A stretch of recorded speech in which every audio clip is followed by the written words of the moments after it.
এই টাকাটা আমার ক্ষতি হয়ে গেছে সব।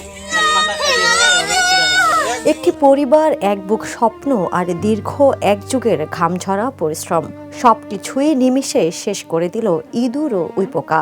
একটু একটু করে জমানো কষ্টের সেই তিলে তিলে গড়া পুঁজি আজ পরিণত হয়েছে শুধু কিছু কাগজের টুকরোয়। স্ত্রী সন্তানকে নিয়ে একটু ভালো থাকার স্বপ্ন আজ ইঁদুর আর উইপোকার থাবায় ধূলিসাৎ। গাইবান্ধার সুন্দরগঞ্জে ঘটে যাওয়া এমনই এক মর্মান্তিক ও হৃদয়বিদারক ঘটনায় ভেঙে পড়েছেন কৃষকের পরিবার।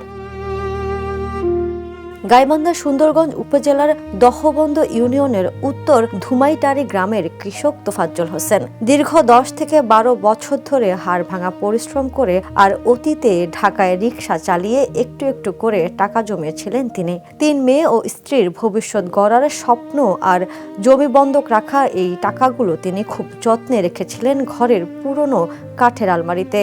কিন্তু কে জানতো অবহেলা বা অসচেতনতার এই সুযোগটাই নেবে সর্বনাশা ইঁদুর আর উইপোকা।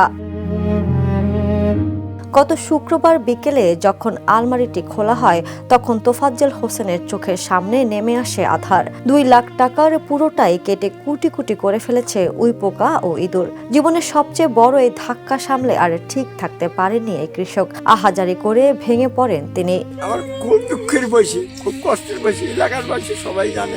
এ বিষয়ে দহবন্দ ইউনিয়নের 8 নম্বর ওয়ার্ডের ইউপি সদস্য মোহাম্মদ সোবেদ আলী ঘটনার সত্যতা নিশ্চিত করে জানান, ব্যাংকে না রেখে ঘরে টাকাগুলো রাখায় এই মর্মান্তিক পরিণতি হয়েছে।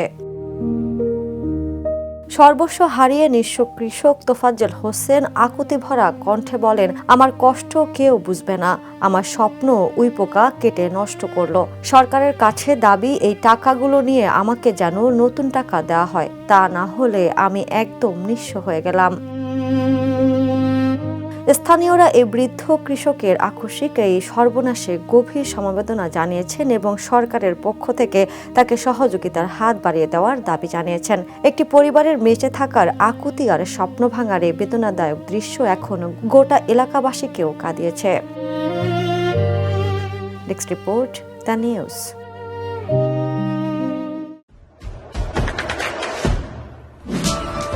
দেশে দেশে সবার সাথে দ্য নিউজ।